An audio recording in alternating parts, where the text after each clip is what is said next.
bendiciones, hermanos, esperando en Dios que estén muy bien, esperando en Dios que hayan tenido una semana muy bendecida, que estemos iniciando una semana mucho más bendecida a partir de hoy.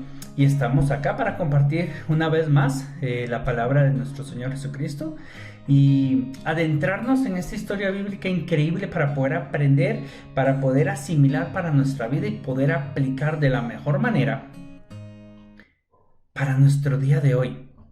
Así que esperando, hermanos, que estemos aprovechando este tiempo de cuarentena, de estar aislados en nuestros hogares para estar buscando día a día a nuestro Señor, para estar creciendo en una relación con Él, en oración, en cantos, en lectura de la palabra, en los devocionales y estar constantemente creciendo espiritualmente.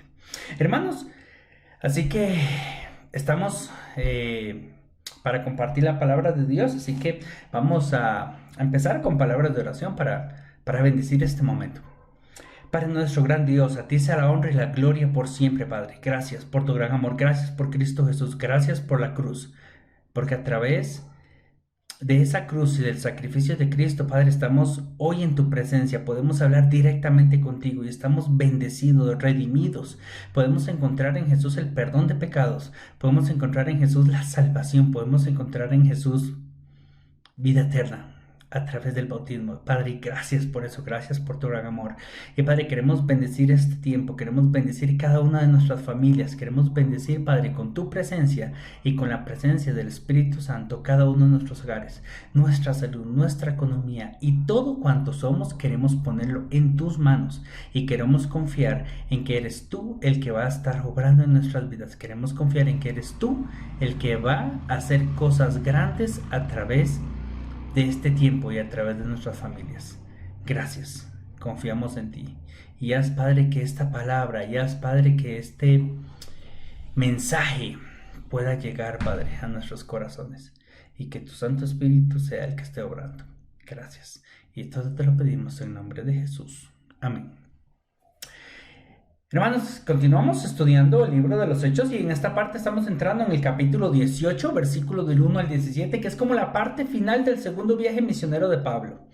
Entonces estamos hablando la semana pasada a través de nuestro hermano Luis, que, bueno, Pablo estaba predicando en Atenas, en Grecia, y él se aferró de una placa que vio, porque él había visto la cultura tan idólatra o la cultura tan religiosa de los atenienses y se aferra a esa placa que decía el Dios no conocido y lo utiliza como una estrategia de evangelismo y habla con ellos. Y les empieza a compartir esa sabiduría de Dios. Entonces, después de acabar su obra acá en Atenas, él mueve a Corinto. Y ya vamos a ver en el mapa que está bien cerquita, está aproximadamente unos 68, 69 kilómetros. Entonces, Pablo empieza a predicar en Corinto, porque él no esperaba.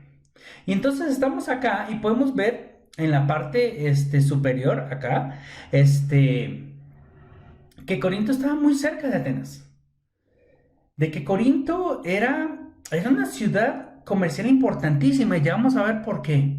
Entonces Pablo continuó su viaje porque él no esperaba y él estaba deseoso de compartir esas buenas nuevas de salvación con todos los que estaban a su alrededor. Pero vamos a conocer un poquito Corinto, vamos a conocer un poquito esta ciudad. Bueno, Corinto, pueden ver en esta imagen, Corinto era una ciudad comercial importantísima de Roma, que Roma había tomado. Era una provincia comercial de la provincia de Acaya. Y manejaba una estabilidad económica increíble, porque si pueden ver, Corinto manejaba dos puertos importantísimos. Uno en la parte superior cerca del Golfo o lo que daba apertura al mar al Golfo de Corinto, y otro que daba apertura al mar Egeo, que era el que estaba del otro lado. Entonces eso le permitía manejar una economía comercial increíble. Pero así como lo hablamos con el hermano Luis, estas ciudades que tienen que ver con puertos, que tienen que ver con una pluralidad cultural increíble, va a traer ciertos detalles. Y entonces podemos ver dos ruinas y un gráfico de 3 templos muy importantes que estaban en esta zona. ¿Listo? Por la parte de acá abajo tenemos el templo de Apolos. Era un templo que tenía que ver con el culto a la música, al arte y al físico masculino, a la belleza masculina. ¿Listo? Por acá arriba tenemos en la parte superior derecha, tenemos las ruinas del templo de Afrodita, que era algo bien complicado para la cultura de Corinto porque se cuentan los historiadores que lo que tenía que ver con este templo era que cerca de la tarde bajaban a este templo más de 1000 sacerdotisas para vender su cuerpo en adoración al sexo y en veneración a la diosa Afrodita. Entonces era algo que repercutía muchísimo en la prostitución en Corinto. Y luego del otro lado, ese templo grandote, es el templo de Artemisa, diosa griega, tomada por los romanos, cambiada a la diosa Diana, que estaba en Éfeso. Estaba ahí en esa misma zona. Entonces, ¿qué pasaba? Que esta era una de las 7 bellezas del mundo antiguo. Lo que tenemos hoy en día de este templo es solo una de las columnas que todavía se mantiene en pie. Entonces, ¿qué es lo que pasa? Que este conjunto de lo que es Corinto era una ciudad sumamente abierta a cualquier tipo de pensamiento. Era una ciudad que en comparación con lo que había enfrentado Pablo en Atenas, con la imagen de abajo, que era un pueblo que estaba acostumbrado y quería y deseaba el conocimiento y la iluminación y el discutir y el pensar filosóficamente, bueno, todo lo contrario de Corinto, que Corinto era una ciudad que se dedicaba a buscar el placer y se buscaba darle rienda suelta a la carne, a los deseos de la carne y a todo lo que tenía que ver con prostitución, con sexualidad y con todo lo que iba a afectar y iba a dificultar muchísimo el actuar espiritual. Entonces Pablo entra a esa ciudad a predicar con ese contexto cultural, con esa problemática social, que estaba todo asociado a la prostitución. Ahora, por eso podemos ver cuando Pablo escribe la carta a los Corintios que muchas de las recomendaciones o indicaciones está hablando acerca de la pureza sexual. Bueno, es por eso, es porque era una ciudad sumamente complicada. Y mantener la pureza en una sociedad donde a todo lo que veía le decía que estaba bien, que estaba permitido, era sumamente complicado porque eran personas que crecían en esa cultura. Entonces Pablo entra ahí y Pablo empieza a predicar. Entonces es los puntos que queremos tomar de este capítulo para animarnos en este día, para tomarlos para nosotros y aferrarnos. Entonces, como primer punto tenemos, cuando trabajamos para Dios, Dios va a poner a las personas correctas en nuestro camino. Cuando usted y yo estamos trabajando para el Señor, cuando usted y yo queremos predicar, cuando usted y yo queremos compartir las buenas nuevas de salvación, cuando tú y yo queremos compartir ese amor de Jesús, Dios puede bendecir y poner a esas personas correctas que nos van a ayudar a poder cumplir con ese fin. Y ve lo que dice el versículo 2. Empezamos desde donde dice: después de esto, Pablo se marchó de Atenas y se fue a Corinto. Y allí se encontró con un judío llamado Aquila, natural del Ponto, y con su esposa Priscila. Hacía poco habían llegado a Italia porque Claudio había mandado que todos los judíos fueran expulsados de Roma. Y Pablo fue a verlos. Y ahí, como hacían tiendas de campaña, al igual que ellos, se quedó para que trabajaran juntos. Y todos los sábados discutían en la sinagoga tratando de persuadir a los judíos y a los griegos. Entonces Pablo llega a este lugar y ya no está solo y encuentra personas que tienen la misma profesión que él, porque Pablo construía y hacía tiendas. ¿Listo? Entonces, ¿qué es lo que pasa? Que esto le permite a Pablo poder generar un tipo de sustento que le va a ayudar a poderse sostener un poco más. Entonces dice que él trabajaba con ellos, pero que los sábados iban a predicar. Entonces, hermanos, aquí yo quiero animarte en que tú no vas a estar solo. Puede ser que tengas vecinos, puede ser que tengas hermanos de la iglesia, puede ser que no haya algún otro extranjero o extraño o alguna persona fuera de tu familia, puede ser tu familia misma, tu equipo de trabajo, con los que juntos van a compartir esas buenas nuevas de salvación. Pablo se marchó y seguía trabajando y de Atenas se fue a Corinto para seguir predicando. Y aquí se encuentra con otros hermanos que también tienen el mismo fin y que se acoplaron en esta misión. Entonces, algo que nos va a ayudar a poder seguir con el mandato que nos ha llamado, porque así como Pablo fue llamado a predicar, tú y yo estamos llamados a predicar hoy. Dios va a poner y Dios va a movernos en el lugar correcto. Lo que tenemos que hacer es abrir nuestro corazón y permitir que sea Dios el que nos mueve. Por eso es importantísimo que este tiempo nos acerquemos a Dios y que crezcamos en nuestra relación espiritual con Dios. ¿Por qué? Porque así es como vamos a diferenciar su llamado, así es como vamos a diferenciar el propósito que Él tiene para nosotros. Porque cuando trabajamos para Él, Dios va a proveer. Porque cuando estamos buscando agradarle a Él, Dios va a obrar en nuestras vidas. Y son las promesas que están en su palabra. Porque vamos a ver eso más adelante. Dios es fiel con sus promesas. Y Dios te va a sostener. En ocasiones que vamos a enfrentar cierta dificultad, pero Dios nos va a sostener. Y Dios va a permitir de una u otra manera que podamos continuar si lo ponemos a Él primero. Si no, desmayamos y continuamos. ¿Qué es lo que Dios quiere también animarnos a través de este texto, hermanos? Es que no hay que detenernos por la oposición. Nosotros vamos a estar enfrentando oposición. Y cuando tú y yo vamos a querer hacer cosas buenas para Dios, cuando tú y yo vamos a querer hacer cosas grandes para Dios, cuando tú y yo queremos entrar en esa relación con Dios y crecer, se va a levantar oposición. Y muchas veces va a ser personas que no lo esperamos, que no lo creemos, pero se va a levantar porque el enemigo no quiere que tú y yo nos acerquemos al Señor. Porque el enemigo no quiere que tú y yo ayudemos a que Cristo haga que otras personas que no le conozcan y vengan a Él. Por eso la oposición se va a levantar siempre. Porque a la oscuridad, dice la palabra de Dios, le incomoda la luz, le incomoda lo que es bueno. Por eso muchas veces te han criticado. Por eso muchas veces se han burlado de ti. Porque están buscando cómo oponer, están buscando cómo hacer un obstáculo para que no sigamos creciendo en el Señor. Y vean lo que dice el versículo. Y seguimos, versículo 5. Cuando Silas y Timoteo llegaron a Macedonia, Pablo se dedicó exclusivamente a la predicación, testificándole a los judíos que Jesús era el Mesías. O sea, no solo Pablo estaba hablando, estaba testificando, estaba dando pruebas, estaba dando material para ayudarle a entender a los judíos de esa zona de que Cristo era el Mesías.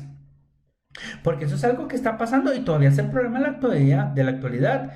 Hay muchos judíos ortodoxos que no aceptan la venida de Jesús y están todavía esperando a un Jesús, están todavía esperando un Mesías. ¿Qué fue lo que pasó en este contexto? Habían personas que sí aceptaron la venida de Jesús y lo recibieron como Salvador. Habían otros que dudaron. Y los judíos que se encuentran en este lugar son de los que no hayan aceptado al Mesías.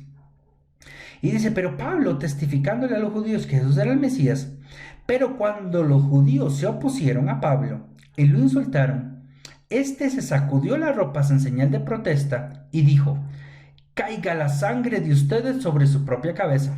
Estoy libre de responsabilidad. Desde ahora en adelante me dirigiré a los gentiles.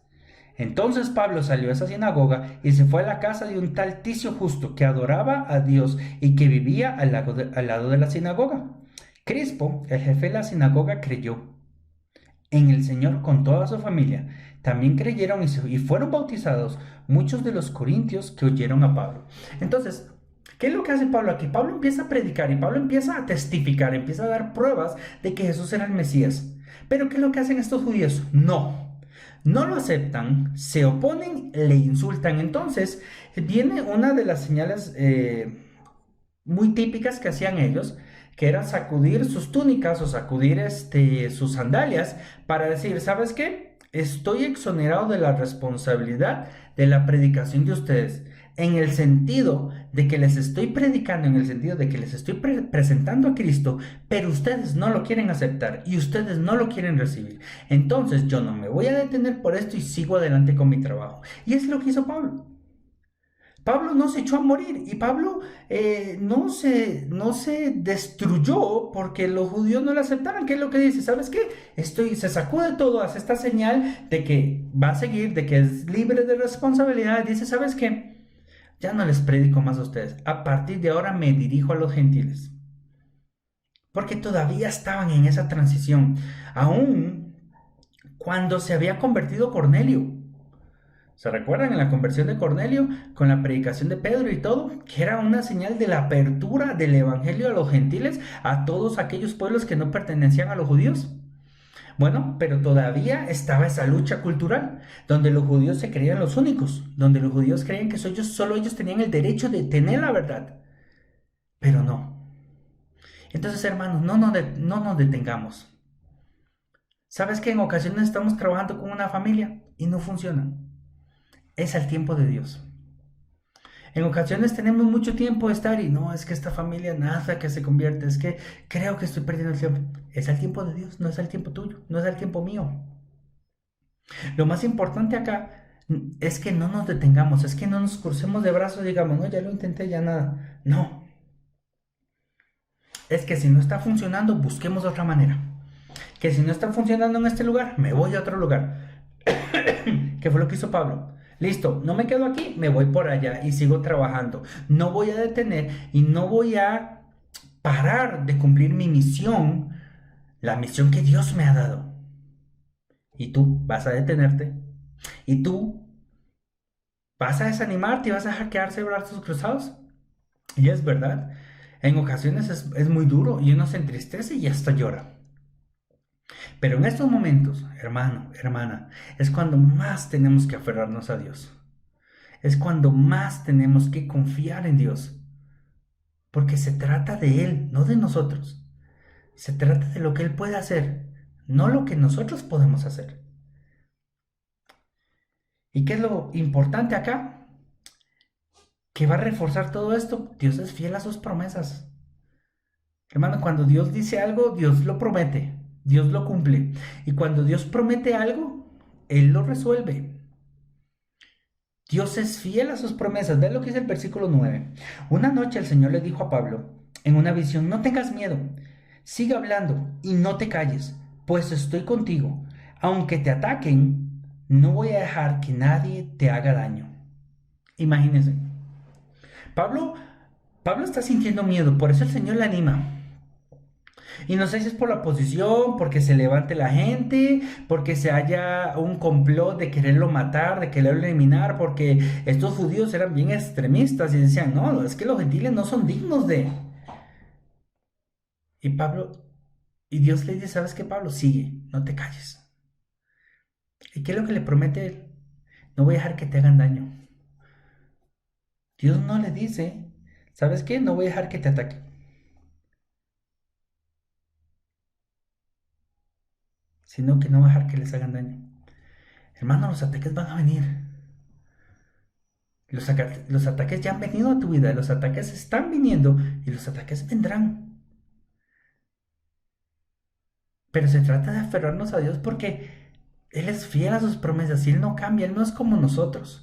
Que en ocasiones nosotros, por la emoción, por yo que sé, tantas cosas, en veces estamos como una ametralladora disparando promesas. Sí, sí, está bien, yo está bien, yo cumplo, yo se lo prometo. Sí, está bien, yo voy a hacer esto. Sí, yo voy a hacer esto otro. Y a la hora no cumplimos, cambiamos. Somos cambiantes. Dios no es así. Y Dios le anima a Pablo, Pablo, yo voy a estar contigo. Te van a atacar, pero no voy a dejar que te hagan daño.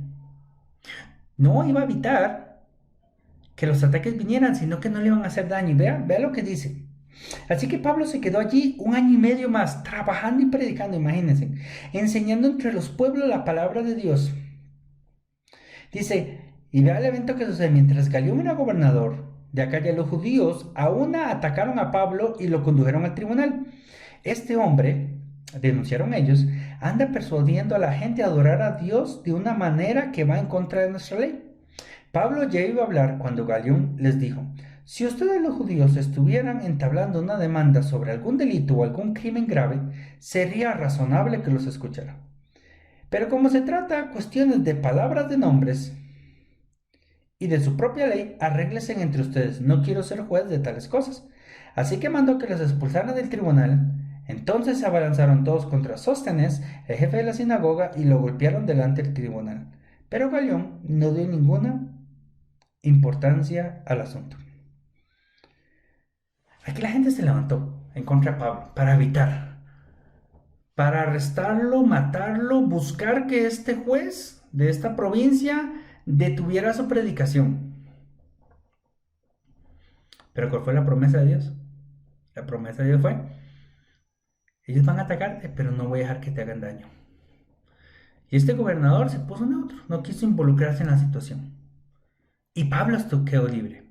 ¿Y por qué digo que quedó libre? Porque dice que Pablo permaneció en Corinto algún tiempo más y después se despidió de sus hermanos, versículo 18, y emprendió el viaje rumbo a Siria acompañado de Priscila y Aquila. Los que conoció en el versículo 2 ahora hicieron un equipo de predicación. Dios es fiel a sus promesas. Hermanos, debemos perseverar en Dios y confiar en Él. ¿Por qué Dios quería que Pablo permaneciera o siguiera predicando en Corinto? Porque Pablo en ese tiempo ya había predicado algún tiempo. Posiblemente él pudo haber pensado: ¿sabes qué? Ya cumplí acá, voy a seguir al siguiente pueblo. Pero había una promesa expresa y una implícita en lo que Dios le dijo. Como hablamos anteriormente, la promesa expresa fue que le iban a atacar, pero que él no iba a hacer daño, que Dios no iba a permitir que le hicieran daño. Pero ¿cuál era la promesa o cuál era esa palabra implícita ahí adentro? ¿Ve lo que dice el 10 bueno, vamos a leer todo, dice: pues estoy contigo, aunque te ataquen, no voy a dejar que nadie te haga daño.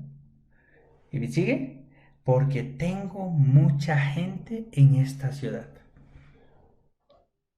Porque había un remanente que quería y que necesitaba la presencia de Dios en ese Corinto, aun cuando era un pueblo tan complicado. Había gente que era de Dios. Por eso, hermanos, tú y yo tenemos que perseverar en el Señor, porque hay cosas que no sabemos, hay cosas que no podemos ver. Hay un fondo a llegar en todas las situaciones que enfrentamos. En estas circunstancias, lo que está enfrentando Pablo, debía enfrentarlo. ¿Por qué? Porque su predicación iba a ser que esos que dice: Señor, porque tengo mucha gente en esa ciudad, iban a encontrar a Cristo. Cayambe, Tabacundo, Ayora, San José Chico, Colombia, Argentina, Costa Rica, Estados Unidos, México. Hay tantas personas que conocemos. Hay tantos medios que podemos compartir de Dios. Y fue lo que estuvieron compartiendo la ocasión pasada el hermano Luis. De cómo este tiempo estaba siendo de bendición para él y la familia que tiene en Colombia. Hermanos, necesitamos perseverar y seguir. Aun cuando humanamente digamos: no, es que aquí ya no va a pasar nada. Confía en Dios. Y Dios va a demostrarte cuál va a ser el tiempo correcto de o permanecer ahí un tiempo más, o seguir luchando con el proyecto, con la idea, con el sueño, con la predicación, o si ya es tiempo de movernos a otro lado, como en el caso de Pablo. Entonces, hermanos, esto es lo hermoso de la palabra de Dios, esto es lo hermoso de este libro de Hechos. Porque Pablo es como tú y como yo, como cualquiera de los que puede estar escuchando este mensaje, que dejó que el Espíritu Santo trabajara en su vida, porque él sabía a quién se estaba aferrando, porque él conocía a quién estaba predicando. que era lo que se hablaba la vez pasada. Y eso es lo que nos va a ayudar a perseverar en Dios y a confiar en Él. Entonces, hermanos, este es el mensaje y los principios que podemos extraer de esta escritura. Y yo quiero animarles a que aún en estos tiempos, en estas circunstancias, hay cómo bendecir a muchas personas, hay cómo bendecir a alguien a nuestro alrededor. A través de nuestra palabra, a través de nuestra ayuda física, a través de una llamada, a través de la oración. Hay mucho por hacer. Así como Pablo tenía mucho por hacer en Corinto. Nosotros tenemos mucho por hacer. Cayambe, Tabacundo y todos estos lugares que mencioné anteriormente.